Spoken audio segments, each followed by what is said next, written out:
Soyez tous les bienvenus pour cette soirée, cette étude. Le thème, le titre, j'avais à cœur de parler sur comment retrouver sa confiance après un échec. Comment retrouver sa confiance après un échec. Vous avez peut-être déjà entendu parler de Thomas Edison. Ça vous dit quelque chose? Thomas Edison, c'est l'inventeur de l'ampoule électrique. De l'ampoule, voilà, l'inventeur. Et à la question d'un journaliste, un journaliste lui a posé cette question: qu'est-ce que cela fait d'avoir échoué 1399 fois avant de découvrir comment fabriquer l'ampoule électrique? Il avait échoué 1399 fois.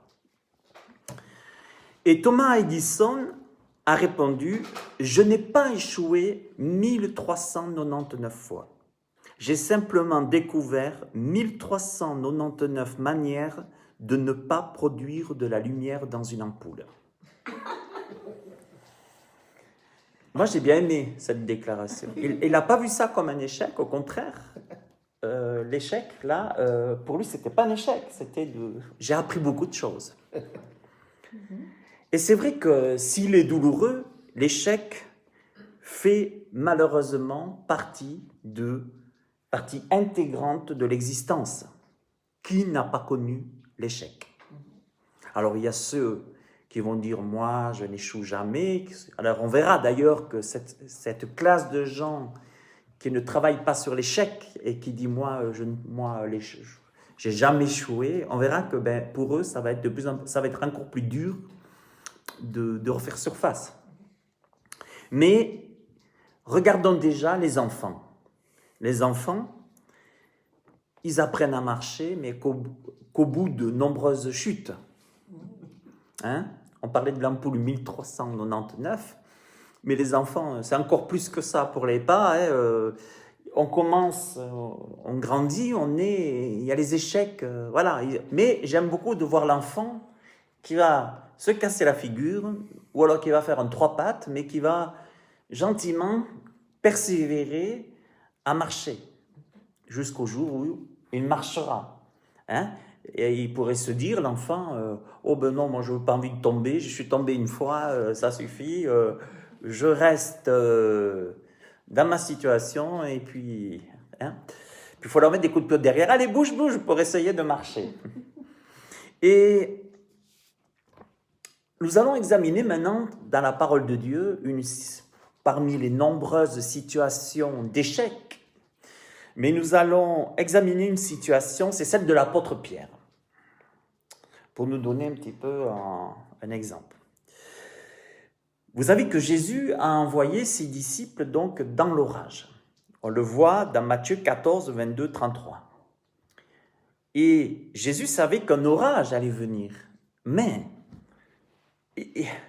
il n'a jamais promis que ses enfants ne passeraient jamais par des orages. Il faut bien que notre foi soit aussi mise à l'épreuve, dira l'apôtre Jacques.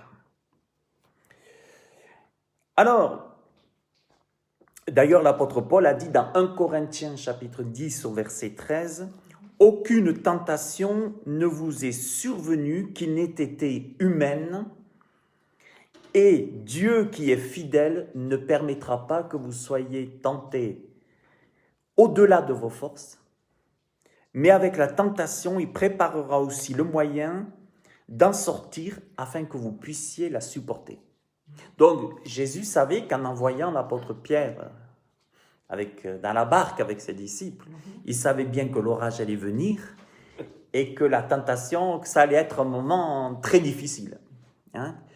Mais quand tout va bien, c'est bien de dire j'ai la foi, mais quand il y a l'orage, on a du mal des fois à se dire qu'aucune tentation, que tout ce qui arrive ne sera pas au-delà de nos forces. Alors,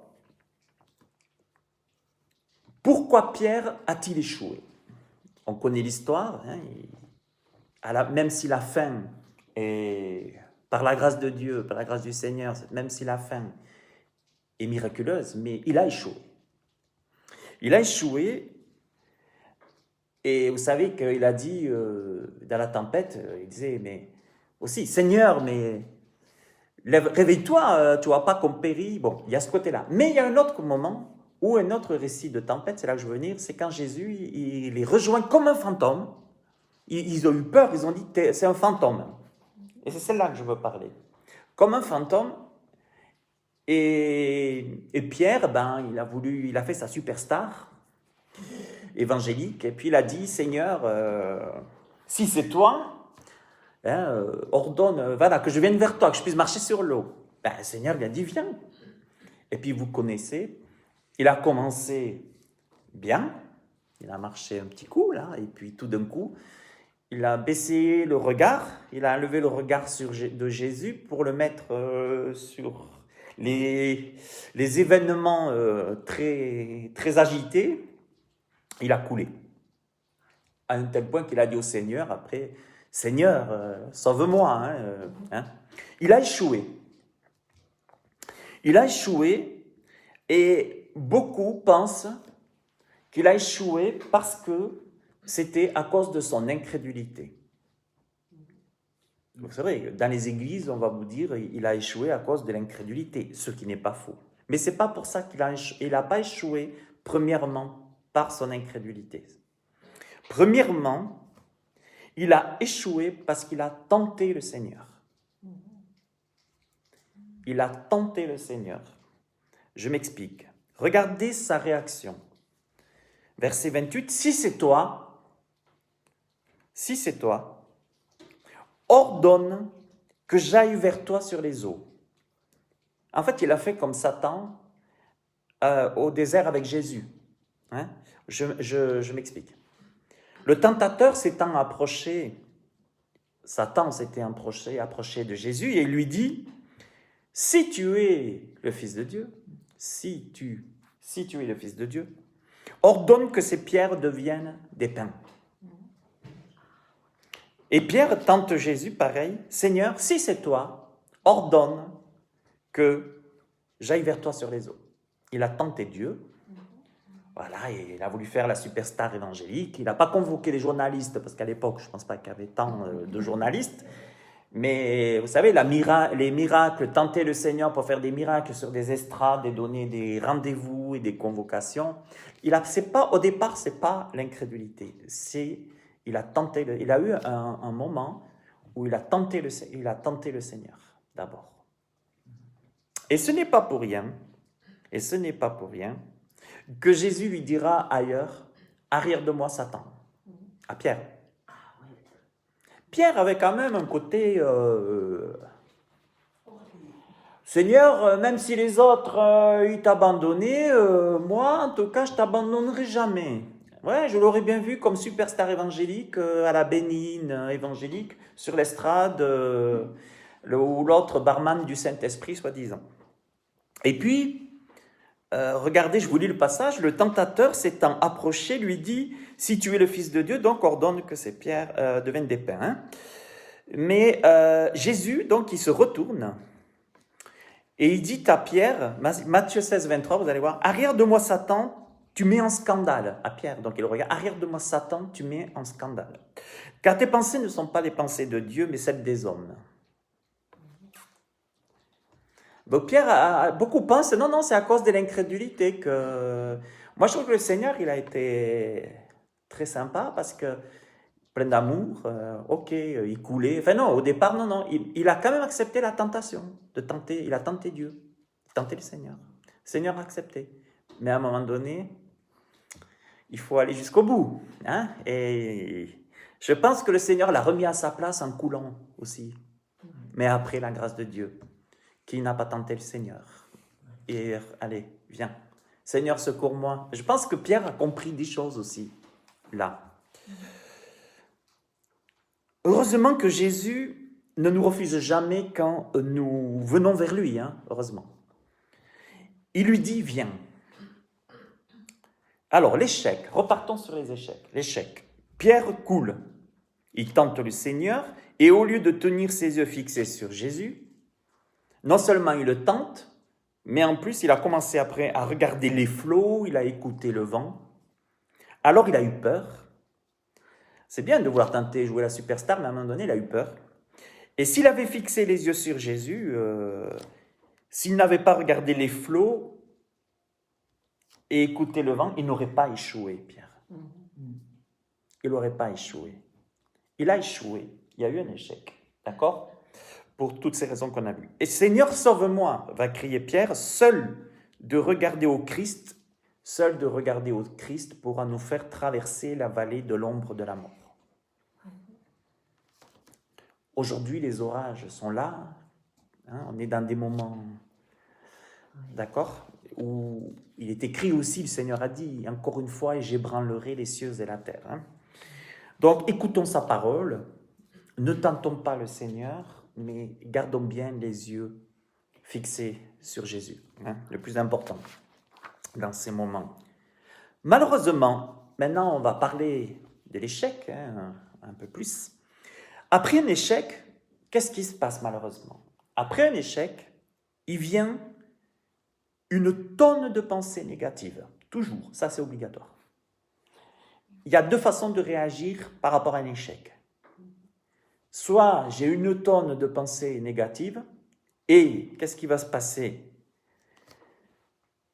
Imaginez Pierre, s'il avait eu une tonne de pensées négatives, certes peut-être a-t-il eu, hein, mais il aurait pu dire, bon, ben j'ai été nul, j'ai tenté le Seigneur, j'ai été nul, et je n'ai même pas pu aller vers Jésus, je suis son disciple, hein, je n'ai pas pu aller vers Jésus.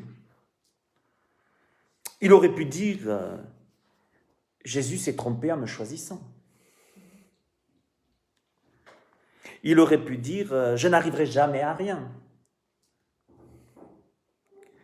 Et à chaque chute, à chaque échec, nous perdons automatiquement confiance. Ça, c'est quelque chose qui est là.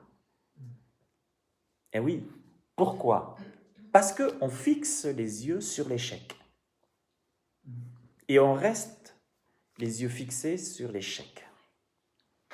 Et automatiquement, si à chaque chute, je rentre dans le jeu, si de perdre confiance, si après l'échec, je perds confiance, automatiquement, je vais me sentir inférieur à mes pairs. Ça veut dire je vais me sentir inférieur aux autres. Les gens qui se sentent inférieurs aux autres, souvent c'est comme ça, quand on fait de la relation d'aide ou du coaching, quand on parle à des gens qui se sentent inférieurs, souvent, c'est qu'ils peuvent être sous des échecs et rester dans la pensée de se sentir inférieurs aux autres. Et ne comptez pas sur les hommes pour vous dire, pour vous encourager et pour vous faire sortir de l'échec. Au contraire, t'es un bon à rien, enfin bref.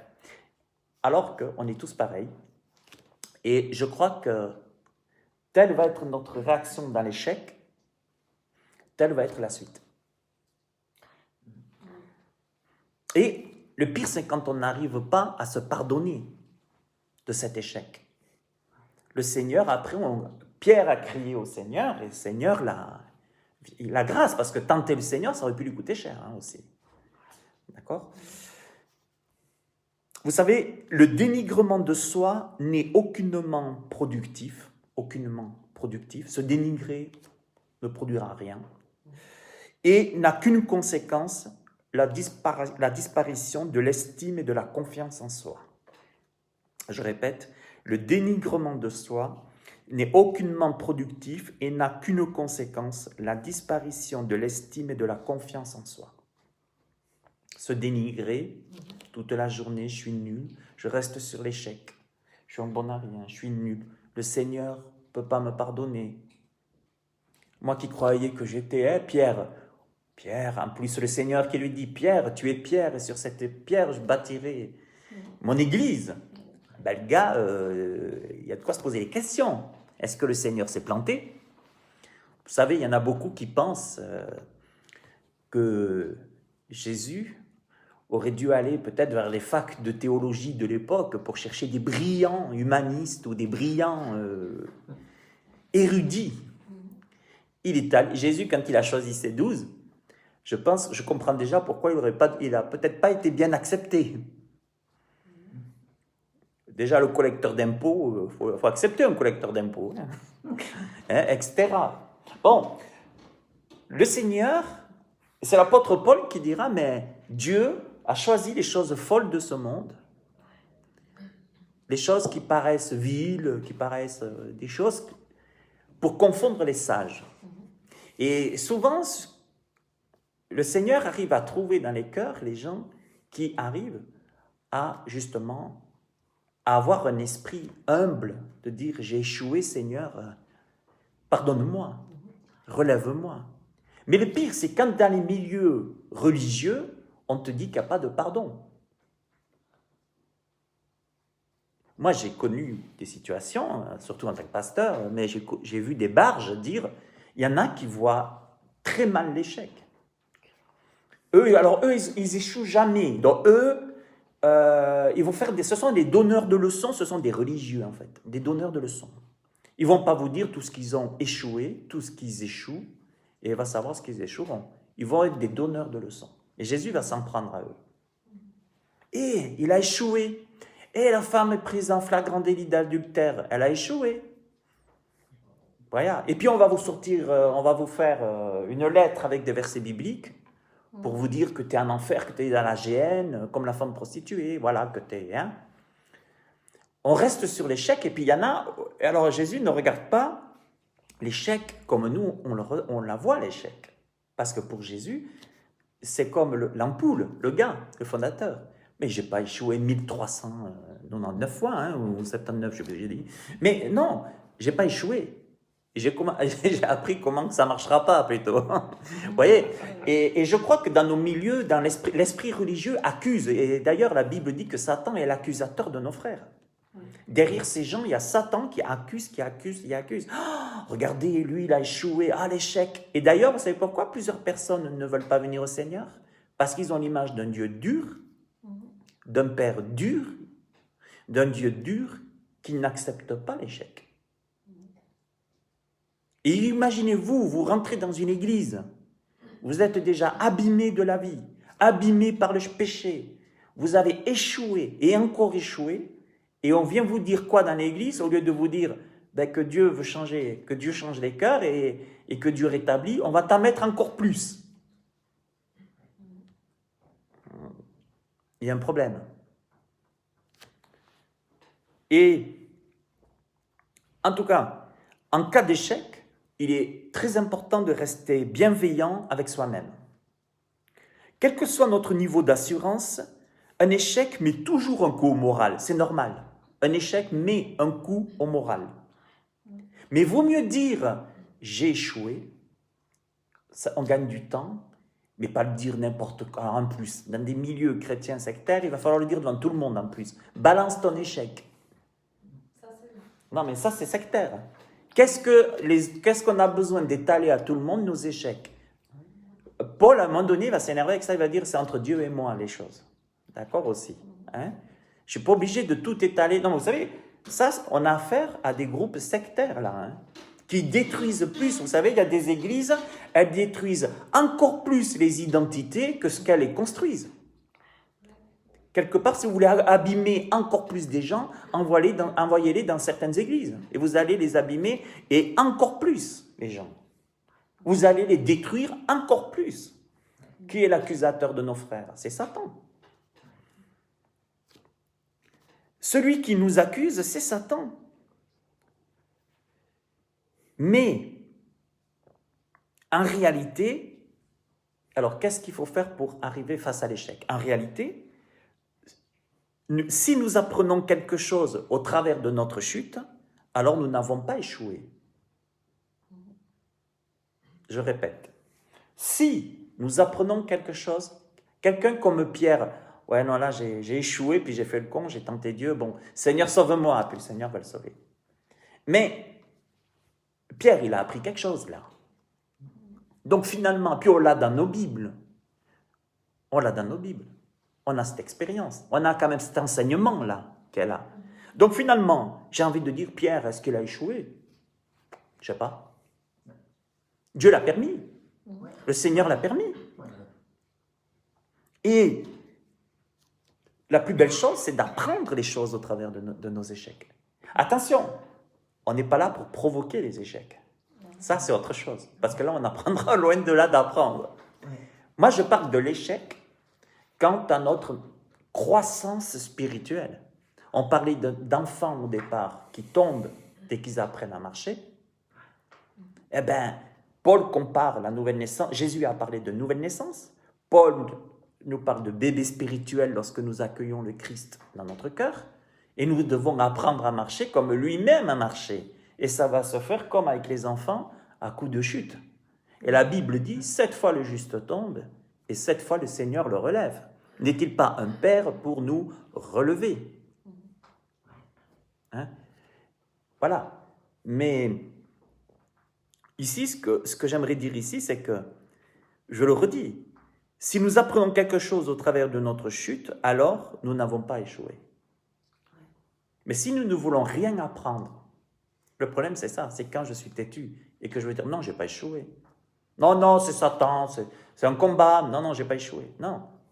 Si tu apprends, si tu reconnais ta chute et que tu apprends, alors tu n'as pas échoué. Là où tu as échoué, c'est que jusqu'à ton dernier souffle, tu vas dire non, non, j'ai pas du tout échoué. C'est parce que lui, c'est parce que elle, c'est parce que si, c'est parce que ça. Non, non, j'ai pas échoué. Alors que la délivrance et la guérison de l'âme, elle vient comme Pierre, Seigneur, sauve-moi. Et Seigneur, pardonne. C'est fini. On n'est plus sur l'échec. Et on peut rester 30 ans, 40 ans avec des rancunes d'échec. Parce qu'on ne se pardonne pas et on n'accepte pas le pardon de Dieu. Mais tant qu'on dira, j'ai pas échoué, tu es dans l'eau. Hein. Tu coules. Hein. Tu coules. Puis à un moment donné, il faut quand même, Seigneur, aide-moi. J'ai échoué. Imaginez une église où Dieu rentre, Dieu voit l'église, imaginez une église où il voit des gens, autant qui sont réjouis des exploits, des miracles que Dieu fait, mais autant qui savent dire, j'ai échoué, Seigneur, pardonne-moi, relève-moi. Parce que si Pierre l'a échoué, on n'est pas meilleur que Pierre. Hein? Hein? Et vous savez, Dieu nous enseigne de plusieurs façons, par sa parole, par la marche des autres, mais aussi par nos expériences, nos erreurs et nos échecs. Dieu utilise tout ça pour nous. Nos erreurs, nos échecs, par les autres, notre expérience, tout ça. Vous savez, la meilleure façon d'éduquer un gamin, c'est pas de lui dire que ce qu'il fait n'est pas grave. C'est pas ça. Alors là, on se plante. Et d'ailleurs, là, on s'est planté. Je crois qu'on a fait une grosse boulette. Là. On est dans une génération de boulettes. La meilleure façon d'un gamin, c'est de lui faire constater qu'il échoue, qu'il a échoué, voilà. Mais pas pour l'accuser. Pas pour l'accuser. Mais de lui dire, tu vois, si tu veux avancer dans la vie, là, tu as échoué. Mais ne reste pas sur l'échec. Allez, continue. Vous voyez la différence? Et tandis que tu as échoué, c'est fini, tu es un bon à rien, tu ne feras jamais rien de ta vie. Terminé, classé. Et nous sommes dans une société qui n'a pas le temps de s'occuper des personnes qui échouent. Aujourd'hui, c'est ça passe ou ça casse. Et c'est pour ça que moi, je travaille plus au don qu'au diplôme, qu'au CV. Quelqu'un vient se présenter chez nous au Coin Bleu, moi, il peut repartir. Je ne veux pas son CV, ses diplômes. Je veux ses dons. Je veux savoir ses dons. Qu'est-ce qu'il aime faire? Qu'est-ce qu'il est capable? Parce que si la société lui a dit qu'il n'était pas apte, qu'il n'a pas eu son diplôme pour X raison, il sait peut-être certainement, pourquoi pas, mieux faire que quelqu'un qui a un diplôme. Prendre le temps. Prendre le temps. Mais aujourd'hui, on n'a pas le temps. Si tu échoues, tu échoues. Et beaucoup de personnes aujourd'hui restent sous l'échec. Et puis, je suis un bon arin, je n'y arriverai pas. Un principe psychologique dit, ce que j'entends, si je le crois, ben je le deviens. Et le problème qu'il y a, c'est que je suis convaincu qu'aujourd'hui, beaucoup de dépressions sont aussi... Alors, il y a les choses de la vie, mais des dépressions aussi à cause on y reste sur l'échec. Ah, j'ai fait une faillite. Alors, les autres vont vous dire, ah, lui, il a fait faillite. Parce que les autres, plus... Ah, finalement, les gens, je crois qu'ils doivent se savourer des échecs des autres. Ça doit être la nourriture quotidienne. J'ai fait une faillite. Seigneur, la prostituée, Seigneur, va, ne pêche plus. Mais c'est bon. Quoi? Tu pardonnes comme ça à une prostituée, toi? Ben oui. Elle reconnaît, elle reconnaît. Elle reconnaît qu'elle a échoué. Tu as fait faillite. Ben, tu as reconnu devant le Seigneur, tu as échoué, tu as réparé les torts. Et bien voilà. Je veux dire, quoi qu'il se passe dans la vie, tu as loupé quelque chose. Tu as loupé un mariage. Ben oui, tu as échoué. Ben, Seigneur, sauve-moi. Il t'a sauvé. C'est fini. Ah, il a divorcé. Ah, oh, Patrice, c'est un pasteur, puis il a divorcé. Ah, il est en enfer. Mais moi, je t'emmerde. C'est tout. Terminé. Moi, je m'en fous. Si Dieu m'a pardonné, c'est ce que dira Paul. Si Dieu m'a pardonné, moi, ben, je suis pardonné. Et j'en ai rien à brère ce que tu peux... blablabla, et j'en ai rien à foutre. C'est tout, c'est comme ça. Les journalistes, quand quelqu'un se plante, qu'il est dans un échec, qu'est-ce qu'on fait? On lui crache dessus. On va le ressortir. Mais surtout, le journaliste majoritairement gauchiste, lui, il ne va pas ressortir ses conneries. Hein. Non, il va sortir les conneries des autres. Ah, lui, il a échoué. Regarde, il a échoué. Ben, il a échoué. Et alors? Toi, tu n'échoues jamais, toi. Non, rien que ce que tu écris dans tes torchons, tu échoues 10 000 fois par jour, peut-être. D'accord? Alors, voilà. Je crois qu'à un moment donné, il faut aussi dire les choses et puis se dire non, j'ai été pardonné, j'ai échoué, mais j'ai crié au Seigneur comme l'apôtre Pierre et l'apôtre, j'ai crié au Seigneur comme Pierre et le Seigneur m'a secouru.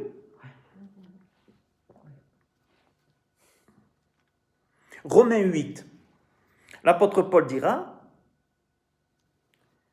lui qui n'a point épargné son propre fils, mais qui l'a livré pour nous tous, comment ne nous donnera-t-il pas aussi toutes choses avec lui? Qui accusera les élus de Dieu?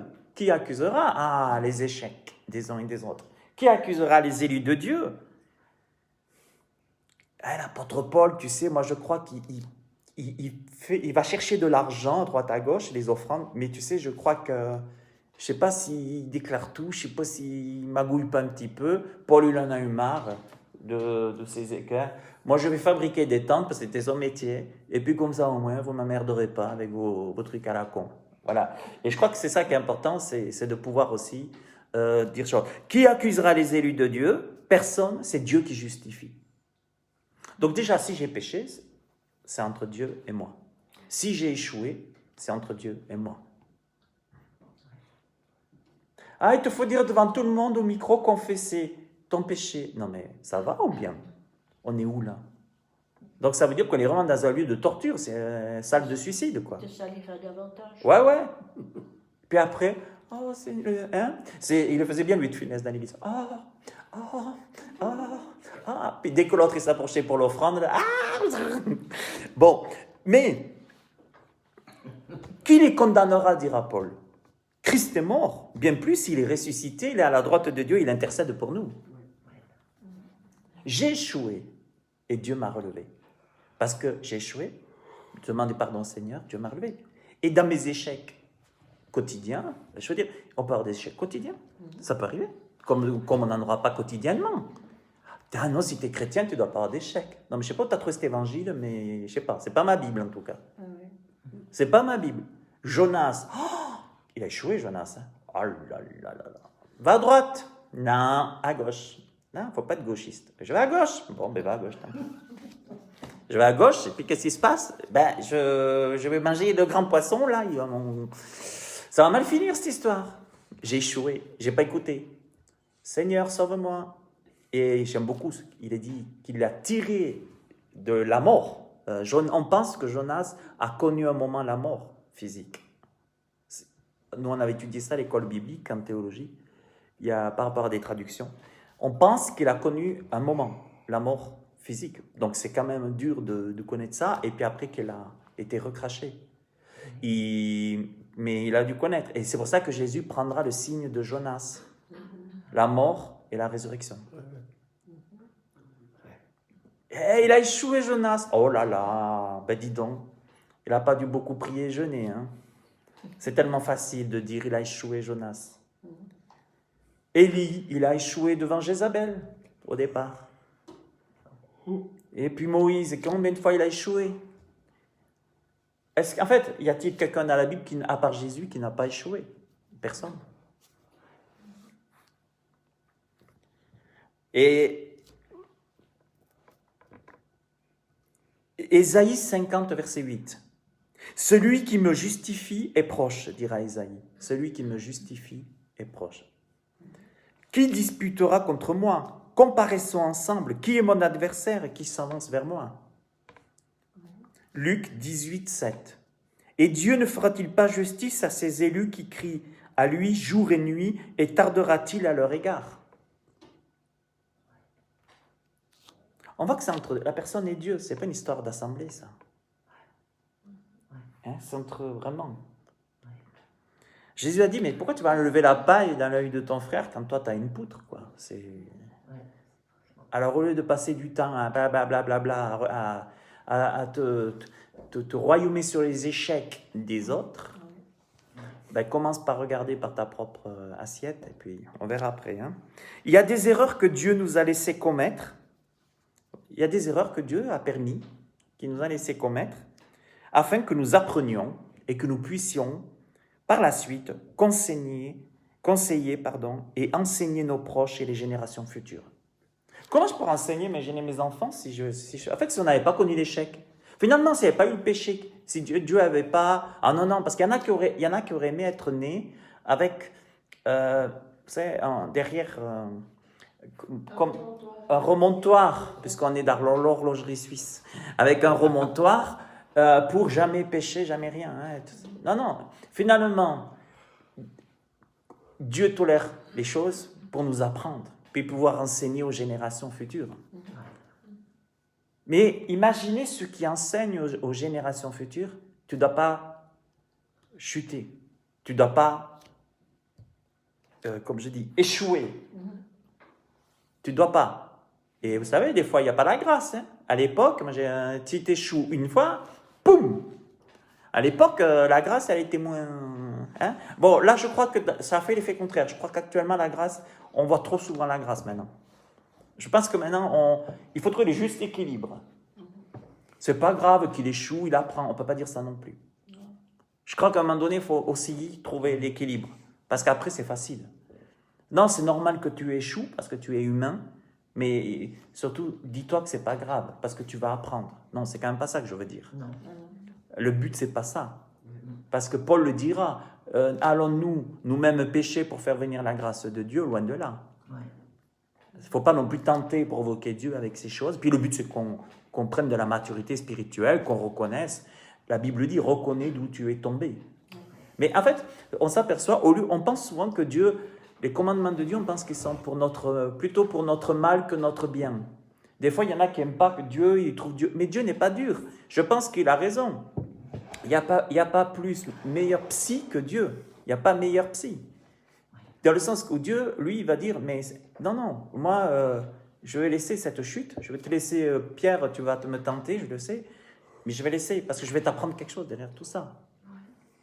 Par contre, Jésus dira à la femme prostituée, va et ne pêche plus. Il ne faut pas s'amuser non plus à ces choses longtemps.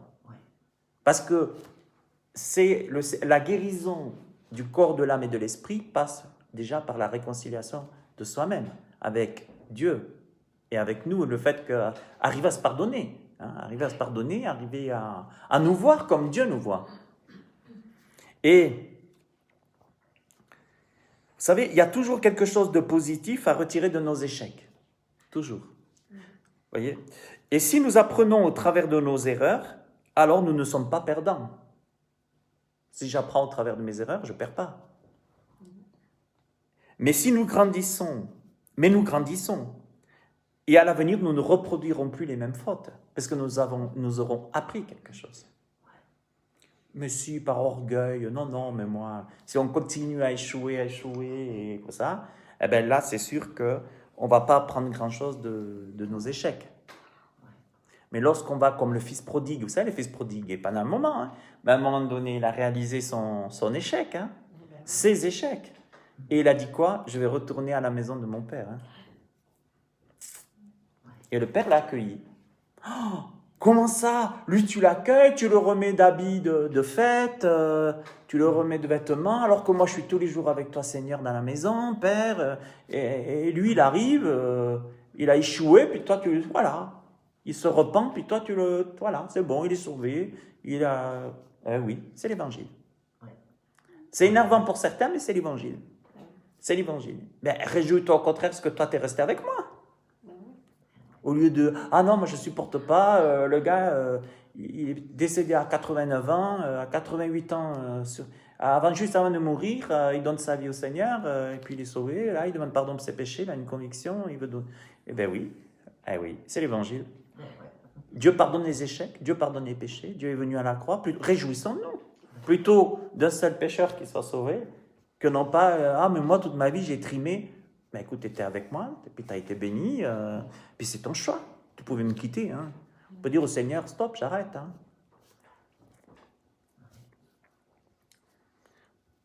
Et vous savez, à l'avenir, nous ne reprendrons plus les mêmes fautes, comme je l'ai dit. Le drame, c'est de rester traumatisé, de ne plus avancer. Ça, c'est terrible.